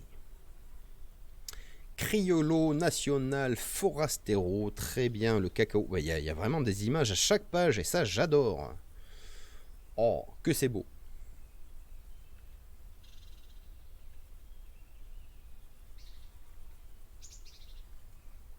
Ah bah ça c'est intéressant. C'est un petit passage, petit extrait. Quelques années plus tard, donc je ne sais pas de quoi on parle, hein, ces mêmes Espagnols étendent leur colonisation jusqu'au Venezuela et encore plus au sud. Là, ils rencontrent une autre variété de cacaoyers au cœur de la forêt amazonienne, avec des cabosses jaunes et lisses et des graines violettes et plates. Ils éprouvent le besoin de distinguer ces deux cacaos si différents. Le premier connu, ils l'appellent du cru, ou créole. Criollo en espagnol, n'est-ce pas? Merci pour l'accent. Pour le différencier de l'autre, l'amazonien, qu'ils nomment forastero, étranger à leur culture, le nom criollo. Ces noms sont restés pour caractériser ces deux types botaniques de cacao. Oh. Donc criollo et forastero, c'est ce qu'on voyait sur sur la carte. Criollo au nord du Venezuela, forastero plutôt au Brésil.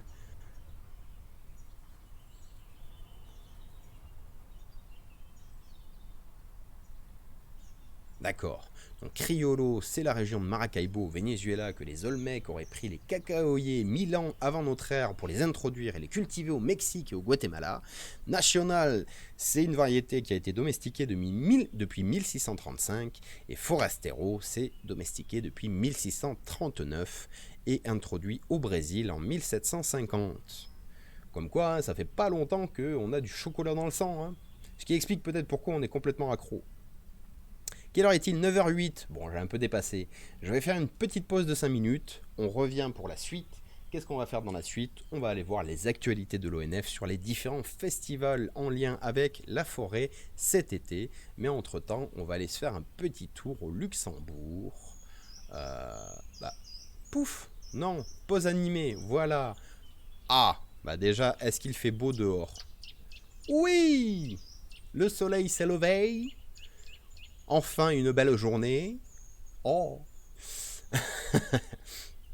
Il fait toujours frais dans la grange puisqu'il ne fait que 16 degrés pour l'instant.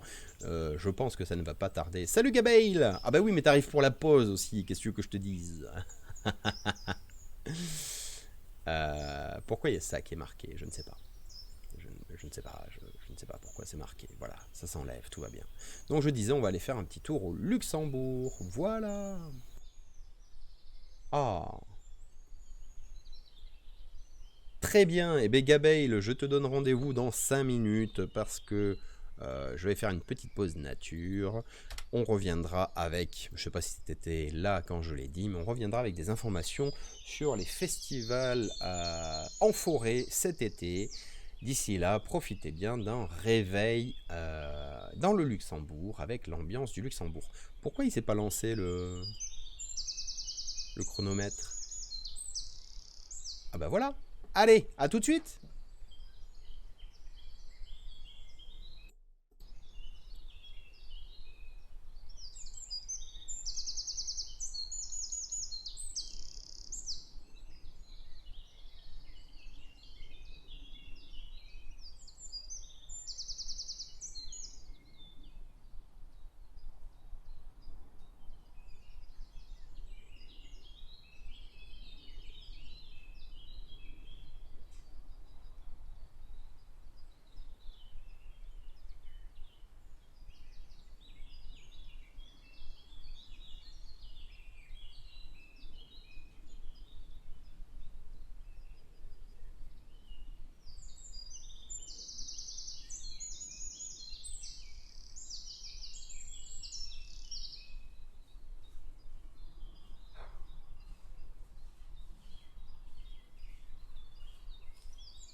Ah bah il n'y a plus d'oiseaux. Ah, voilà, on est de retour. Tac. On est de retour sur le cacao, mais on va passer à autre chose. Les actualités, tout ça. Qu'est-ce que c'est? Non, pas ça. Ça. Voilà. Hop là. On est où? Oui. Ah, attendez. Mince. Actualité de l'ONF. Salut Ganouche. Bienvenue, ça va bien? T'es arrivé pile poil au moment de la pause pour l'ambiance du Luxembourg. On était chez les actualités de l'ONF, n'est-ce pas? Parce qu'il y a plusieurs nouveautés. Oui, non, tout ça on l'avait vu. Donc on avait vu la dernière fois, là, où est-ce qu'il est? Branché ciné, n'est-ce pas? Oui, tout bien, et moi, bah tout bien aussi, on se réveille en douceur. Pour le dernier jour de la semaine. Voilà, petite matinale tranquille. On va retourner sur Lumberjack Dynasty tout à l'heure. Le lapsus. On va retourner sur Dinosaur Fossil Hunter tout à l'heure parce que les dinosaures c'est cool. Et puis, ah bah tiens, je vais en profiter pour faire quelques petites annonces. Il y aura des informations qui arriveront un peu plus tard. Mais bah déjà, ce week-end, ce soir on va jouer, demain soir on va jouer sans doute, dimanche soir on fera de la coop.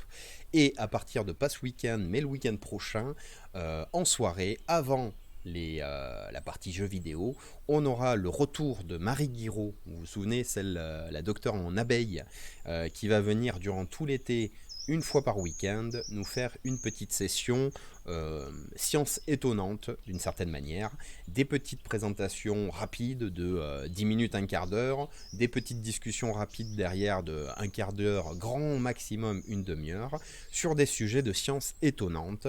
Ça commencera donc on est quand?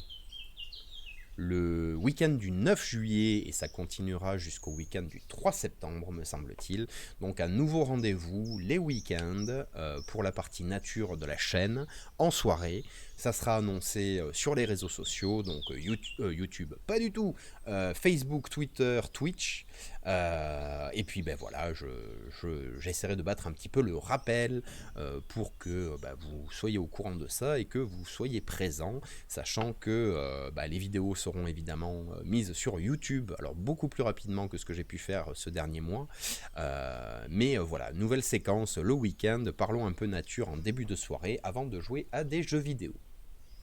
Sinon, retour à la revue de presse, on avait vu mercredi Branche et Ciné, un festival 4e édition, un festival soutenu par l'ONF pour aller voir en fait des projections cinématographiques en forêt, dont des films d'horreur, hein, que du bonheur.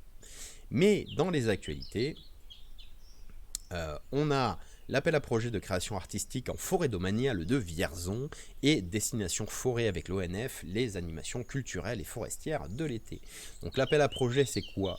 En partenariat avec le conseil départemental du Cher, donc si vous êtes dans le coin, l'agence Berry-Bourbonnais de l'Office national des forêts lance un appel à projet artistique pour le site de la Salamandre en forêt domaniale de Vierzon. Donc, forêt domaniale Vierzon. Ah bah tiens, magnifique, pouf. On va aller voir où est-ce que c'est. Je suppose que c'est... Ah bah c'est à la limite du Loir-et-Cher et du Cher. À Vierzon, hein. Sans trop de surprise. Et c'était où alors? Bah c'est par là, d'accord, j'en saurai pas plus. Il y a une page Wikipédia. Forêt de Vierzon, forêt domaniale française de plus de 5000 hectares, dans le sud de la Sologne, dans le département du Cher, près de Vierzon. Jusqu'ici, ça se tient.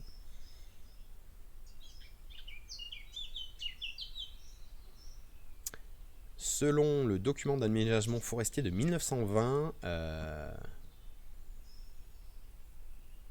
oui non, on s'en fiche. D'accord, ça c'est l'historique de la forêt de Vierzon, si ça vous intéresse. Bref.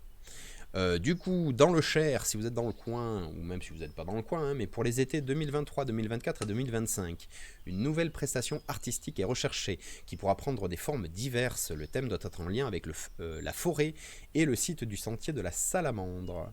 Vous avez jusqu'au 12 septembre, artistes de théâtre, danseurs, musiciens, etc., pour envoyer votre candidature et participer au projet de création artistique pour le sentier de la Salamandre. Objectif, mettre en scène les trésors de la forêt. Laissez-vous inspirer par les lieux. Un seul mot d'ordre, être novateur et artistique. Ah bah oui. Pour guider le public et le sensibiliser à la diversité et à l'histoire de la forêt. Voilà, donc il y a un dossier de candidature. Il y aura des prestations artistiques dans les forêts de Vierzon à partir de 2023 et pour 3 ans minimum. Je suppose que ça sera renouvelé si ça se passe bien. Donc, il se passe des choses en forêt. D'ailleurs, Destination Forêt avec l'ONF, les animations culturelles et forestières de l'été, randonnée, sortie nature, se mettre au vert avec l'ONF, qui a concocté un programme estival avec de multiples activités et événements dans toute la France. Offrez-vous une parenthèse estivale avec Destination Forêt. Tout au long de l'été, les équipes de l'ONF et leurs partenaires vous accueillent pour découvrir les richesses qui se cachent en forêt, aux 4 coins de l'Hexagone et en Outre-mer. Randonnées, festivals, balades à vélo, cinéma, visites naturalistes, jeux de piste, de véritables pauses pour vous évader et profiter des bienfaits de la forêt et de sa fraîcheur. Alors, branchez ciné, rendez-vous cinéma en pleine nature. La photo derrière est très plaisante. Apparemment, ils fournissent les transats que du bonheur. Donc, 4e édition, on en a parlé mercredi. Ça a commencé le 29 juin, donc c'était mercredi, et ça continue jusqu'au week-end prochain. 17 longs métrages en Île-de-France, Hauts-de-France et Normandie. Dans les forêts et dans les salles de cinéma. Ce dont on n'a pas encore parlé, les estivales de la forêt de Fontainebleau, jusqu'au 27 juillet. Explorer la forêt de Fontainebleau sous toutes ses facettes, à l'occasion des estivales de la forêt 2022. Au fil des visites, accompagnés par des forestiers de l'ONF, découvrez l'exceptionnelle richesse du patrimoine naturel et culturel de la forêt de Fontainebleau. Des traits méconnus de son histoire, à la diversité de ses écosystèmes, en passant par la préservation de la biodiversité, sans oublier la gestion forestière.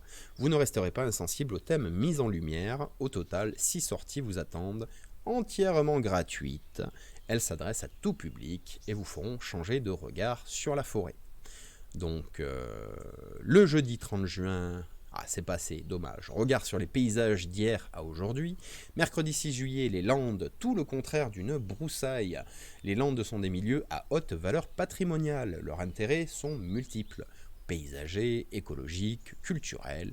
Bien que reconnus comme habitat d'intérêt européen, ces paysages non boisés se raréfient en Île-de-France. Sans intervention, la végétation s'y développe. Les pins et les bouleaux s'installent, refermant le paysage. Pour la biodiversité, cette dynamique naturelle n'est pas sans conséquences, car certaines espèces menacées en dépendent. Donc rendez-vous au parking de la Feuillardière, durée durée 2 heures, durée de l'intervention 2 heures, marche d'environ 20 minutes, à partir de 12 ans et inscription. Le mercredi 13 juillet, ça parle de réserves biologiques, des réservoirs de biodiversité uniques. Dans les réserves biologiques intégrales, ce qu'on appelle dans le petit monde des forestiers le RBI, l'empreinte de l'homme s'y fait rare. Dans ces lieux de conservation, la nature s'exprime en un mélange de branches cassées, de vieux bois et d'arbres morts. Cette anarchie, avec des guillemets, apparente, assure la conservation d'insectes qui se nourrissent ou vivent dans le bois mort. Ici, forestiers et naturalistes étudient la dynamique naturelle d'une forêt laissée en libre évolution. À l'inverse des réserves biologiques dirigées, les fameuses RBD, où le forestier intervient pour conserver les états biologiques remarquables, les RBI, donc, tout est laissé en gestion libre, sans intervention humaine. Mercredi 20 juillet, Franchard, c'est toute une histoire. Des 1000 trésors de la forêt de Fontainebleau suscitant l'émerveillement des promeneurs, beaucoup se trouvent à Franchard. Ce site, connu pour son ermitage, est le plus célèbre et anciennement fréquenté de la forêt. Du chêne George Sand à l'œil des nations, en passant par la roche qui pleure, sans oublier ses points de vue et paysages désolés, plongez-vous dans l'histoire de ce lieu qui recèle encore de nombreuses curiosités. Mercredi 27 juillet, ça s'enchaîne, la forêt de Fontainebleau face au changement climatique. La forêt de Fontainebleau n'échappe pas aux effets du changement climatique. Si les projections météorologiques s'accordent sur un réchauffement global, de nombreuses incertitudes demeurent encore quant à son ampleur et à la capacité d'adaptation des essences forestières. Ces dérèglements appellent les forestiers à innover, à diversifier les essences et à donner les armes à la forêt pour qu'elle perdure. Venez comprendre comment l'ONF prend en compte ces évolutions dans sa gestion.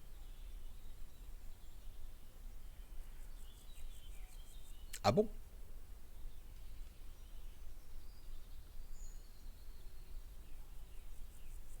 Ah, un autre rendez-vous, pardon.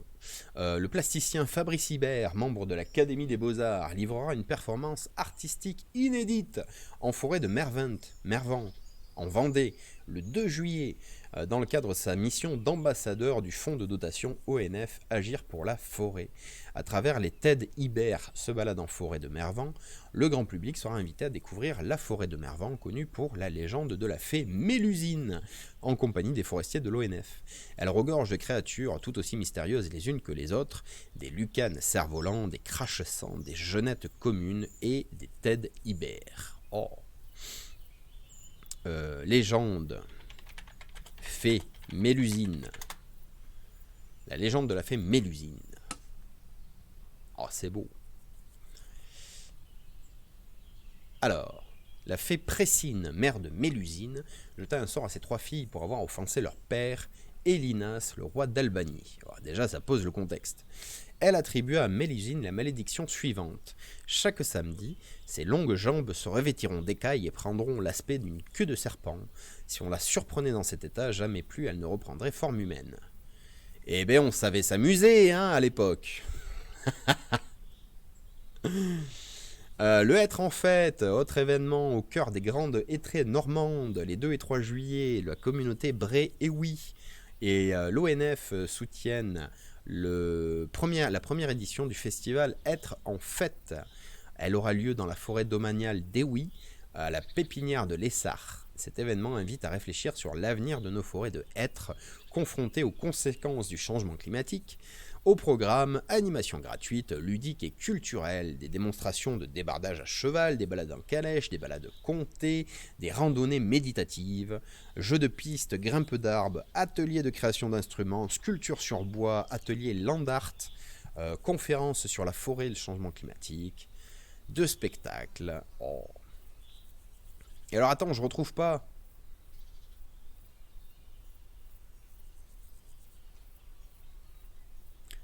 Je retrouve pas ce que j'ai trouvé tout à l'heure.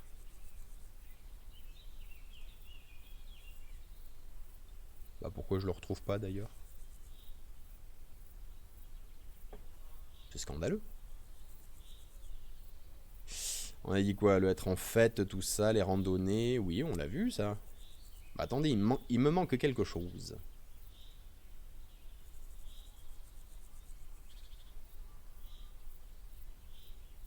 Je concours, envoyez-nous la plus belle photographie de vos paysages préférés du massif de Fontainebleau, si vous habitez à Fontainebleau, bien sûr. C'est pas ça que je cherche.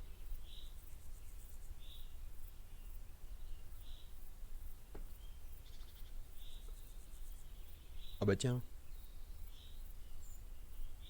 incroyable. J'ai perdu une activité avec les pipoulous là ou je sais pas quoi. Attendez. Non, c'est pas par là. Mais bah, où est-ce que je l'ai trouvé? Ah ben voilà. C'est ça, j'avais oublié. Tac, on enlève ça, on enlève ça. Du 22 juin au 27 juillet, les estivales de la forêt à Fontainebleau. Hein. Ah oui, en fait, je suis allé trop vite. On regarde sur les paysages d'hier à aujourd'hui, les landes tout le contraire d'une broussaille, mais aussi Tout feu tout flambe, un spectacle ludique et familial. L'ONF et la compagnie Les Harlequins vous proposent un spectacle tout public autour de la protection de la forêt.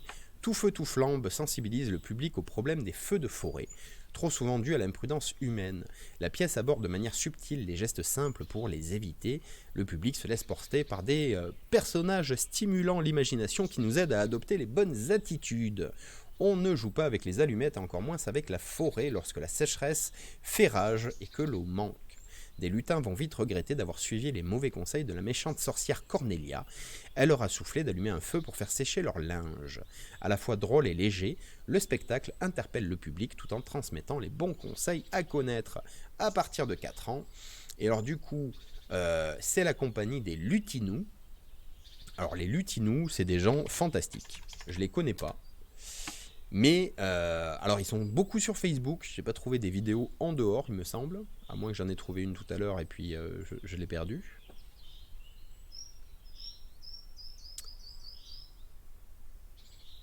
Bah voilà, la marmotte et l'escargot, c'est un extrait, c'est sur Facebook, c'est en bonne qualité. Voilà, calmez-vous. Et du coup, on va aller voir ce que fait cette compagnie, les Lutinous. Alors, là, dans les 5 minutes qui viennent, combien dure 3 minutes 45 qui viennent, hein, il faut que vous ayez 5 ans d'âge mental, ou 4 ans d'âge mental même, pour bien apprécier ce que vous allez voir. Allez, bon courage, à tout de suite.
Alors, en effet, Ganouche, les costumes sont bien foutus.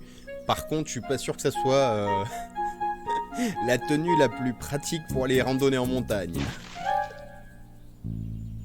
Un bon gros feutre bien épais sous lequel tu transpires. Et des petites chaussures pointues.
Voilà.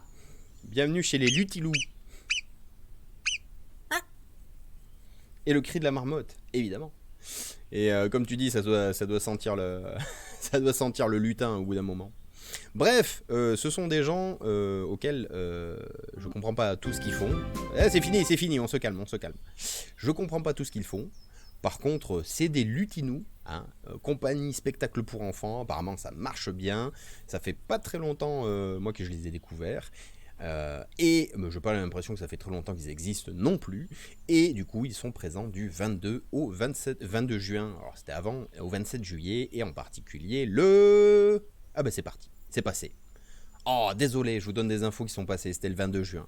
En tout cas, les lutinous, sur Facebook, vous pouvez les suivre. Apparemment, ils interviennent de plus en plus à gauche et à droite. Ils font des vidéos, ils font des interventions, des spectacles, ça a l'air super. C'est un spin-off de Gandalf, exactement. C'est une relecture du Seigneur des Anneaux avec du feutre au premier plan. Pas les feutres à dessiner, hein, le feutre, le tissu. Bref. 9h35, bah c'est très bien, ça a un petit peu d'avance. Du coup, on a fait à peu près le tour de ce dont je voulais parler ce matin, me semble-t-il. Voilà. Est-ce qu'on commence la partie jeux vidéo un petit peu plus tôt? Oui, parce qu'il n'y a pas eu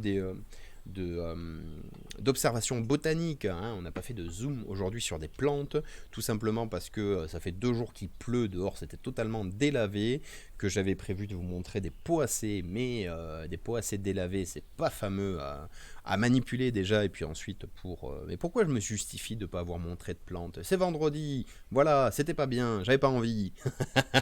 Meilleure des justifications ever. Donc les lutinous, c'est fait. La destination forêt, c'est fait. Les différentes sorties avec l'ONF, c'est fait. Qu'est-ce qui nous manque? Pas grand-chose. Tout ça on a vu, la modélisation aussi, l'inventaire des chauves-souris, blablabla, la brigade équestre, concours photo, destination forêt.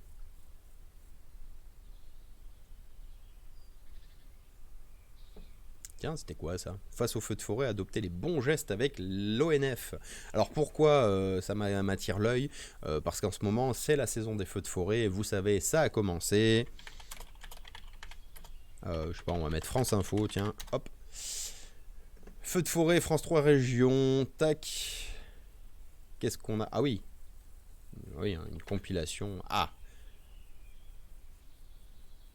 Carte des incendies déclenchés par des tirs militaires. L'incendie qui s'est déclaré samedi sur le terrain militaire de Canjuers, je sais pas comment on dit, dans le Var, a ravagé près de 1800 hectares. Ce n'est pas la première fois que des exercices militaires sont à l'origine de feux dévastateurs.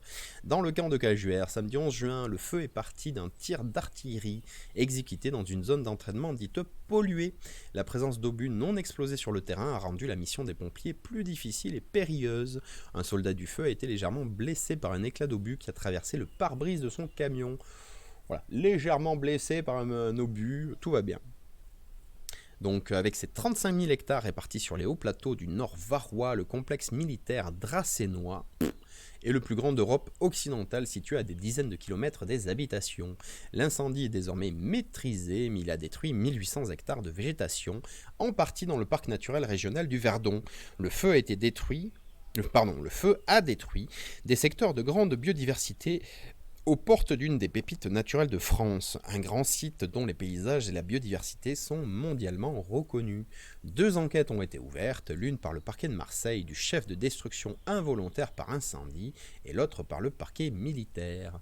Voilà, donc là l'article est assez léger. Qu'est-ce qu'on peut voir là-dessus? Un canon César qui s'entraîne à tirer, parce qu'apparemment c'est lors d'entraînement au tir de canon César dont on entend assez souvent parler dans l'actualité en Ukraine actuellement, sachant que l'armée française forme des Ukrainiens à l'utilisation de ces canons. Ah bah tiens, on voit même le boulet partir, bref. Et l'article est assez gentil avec les militaires, hein, parce que je lis le Canard enchaîné. Oui, j'ai lu un article du Canard enchaîné, qui lui était beaucoup plus taquin, en expliquant que les militaires, déjà, ont ignoré les alertes, je ne sais plus, de la préfecture qui disait qu'il y avait un fort risque d'incendie. Donc ils ont quand même tenu les exercices malgré qu'il y avait eu une alerte officielle pour dire ne les faites pas. Le départ de feu a été constaté, il y a des pompiers sur le site de la base qui ont appelé les pompiers, donc la sécurité civile, hein, pour dire il y a un départ de feu mais vous en faites pas, tout est sous contrôle.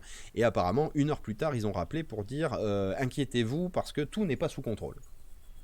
Donc voilà, ce qui explique aussi pourquoi il y a eu des enquêtes ouvertes, l'une par le parquet de Marseille et l'autre par le parquet militaire, parce qu'apparemment il y a eu tout un tas de dysfonctionnements dans la chaîne de commandement qui ont mené à l'incendie, donc 1800 hectares, c'est pas rien, hein. Sachant qu'un incendie dans un terrain militaire, ce qui est écrit très sobrement ici, un pompier a été blessé par un éclat d'obus qui a traversé le pare-brise de son camion. Ben oui, ben quand on fout le feu à un terrain militaire, forcément les pompiers, quand ils vont sur le terrain, c'est compliqué en raison de tous les obus et toutes les munitions non explosées. Ce qui explique pourquoi, quand ils sont intervenus, eh ben, ça pétaradait un petit peu à gauche et à droite autour d'eux, et pourquoi ça met plusieurs jours à être contenu ce feu, parce qu'en gros, mais là je ne suis pas sûr de ce que je vais dire, mais la stratégie des pompiers, de ce que j'ai pu lire entre les lignes, ça a été de dire, vu que c'est dangereux d'intervenir, on va laisser cramer, et quand ça aura atteint une zone où c'est plus dangereux d'intervenir, eh ben, on ira faire un saut. Voilà. Ce qui n'est pas bête non plus. Du coup, petite digression pour dire que, face aux feux de forêt, adoptons les bons gestes avec l'ONF. Le climat n'est pas une cause directe d'incendie, mais il influe sur les conditions d'éclosion et de propagation des incendies en France. La foudre est l'unique cause naturelle de départ de feu, à l'exception très rare des causes volcaniques.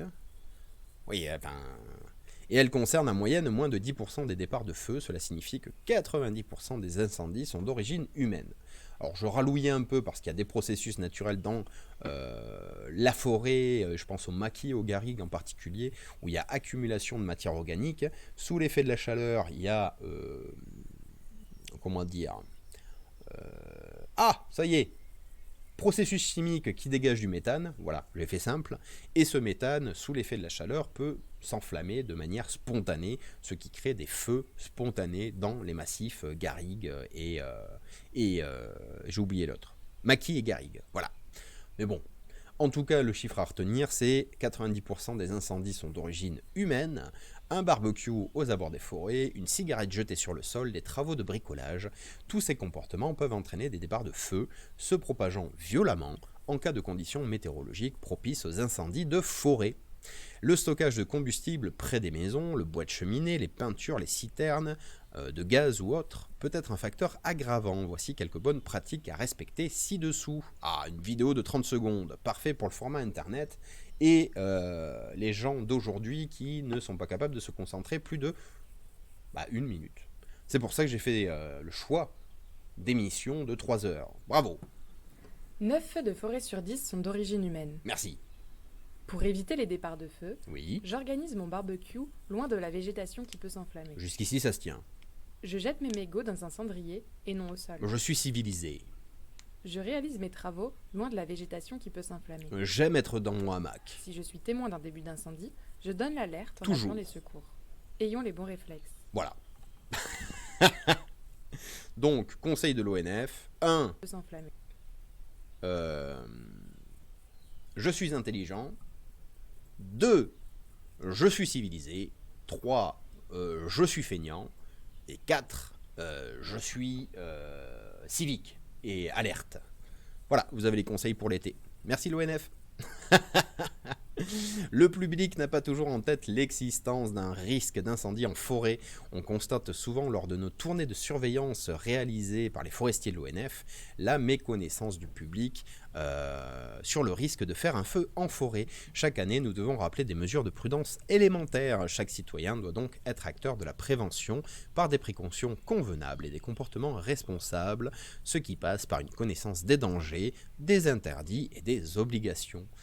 Le saviez-vous, la défense des forêts contre les incendies est une mission d'intérêt général confiée par l'État à l'ONF. Pendant la saison estivale, 300 forestiers sont entièrement dédiés à cette mission. Ils sont mobilisés avant, pendant et après un incendie. Ganouche qui dit on peut vraiment plus rien faire dans nos forêts. Si, on peut faire plein de choses, mais pas les faire cramer. Tu vois, Hervé ne sait pas qu'il va incendier un camping avec sa meuleuse. Hein. Voilà, si tu fais de la meuleuse, tu le fais en hiver, c'est plus facile. Et en plus, il fait moins chaud. C'est mieux pour toi. En amont, le rôle de prévenir les risques de départ de feu et de faire appliquer la réglementation et de sensibiliser le public. Ils sont également chargés de sécuriser les zones à risque par des travaux de débroussaillement et d'entretien des ouvrages de protection. Et lorsqu'un incendie se produit en forêt publique, les équipes de l'ONF guident les forces d'intervention et de secours. Les forestiers peuvent être aussi mobilisés dans la recherche des causes de l'incendie. Et après un incendie, l'expertise de l'ONF permet d'accompagner la reconstruction des forêts. Alors, pourquoi on en parle Parce que de plus en plus, il y a un retour, on va dire, à la naturalité, une fréquentation en tout cas des sites naturels où il y a souvent des forêts. Et en fait, ce qui n'est pas grave, on va dire, c'est, comme tu disais Ganouche, hein, ce qui n'est pas grave, c'est pas les pratiques qu'on fait en forêt qui sont graves. Aller en forêt, faire un feu, c'est tout à fait possible. Par contre, le nombre de gens qui y vont sans savoir comment il faut faire un feu, quels sont les risques, et surtout le nombre de gens qui y vont et qui multiplient la probabilité de gens qui ne savent pas maîtriser un feu, c'est ça le vrai risque. C'est pour ça, entre autres, qu'il y a des massifs forestiers sur la côte méditerranéenne qui sont actuellement fermés à la fréquentation, avec des patrouilles de l'ONF, de la sécurité civile ou d'autres personnels d'ailleurs, pour expliquer et faire respecter l'interdiction aussi, mais surtout pour expliquer pourquoi les massifs sont fermés à partir de 10h le matin, pourquoi tu peux aller faire un petit footing à la fraîche, on va dire, mais qu'à partir de 10h, on t'interdit de fréquenter ce même site, parce que les risques sont très élevés et que la fréquentation multiplie les chances ou la malchance qu'il y a un événement de type incendie qui se produise. Donc après, on ne peut plus rien faire en forêt. Si, faites des feux, mais pas entre juin et septembre. Faites des feux quand il pleut. Voilà.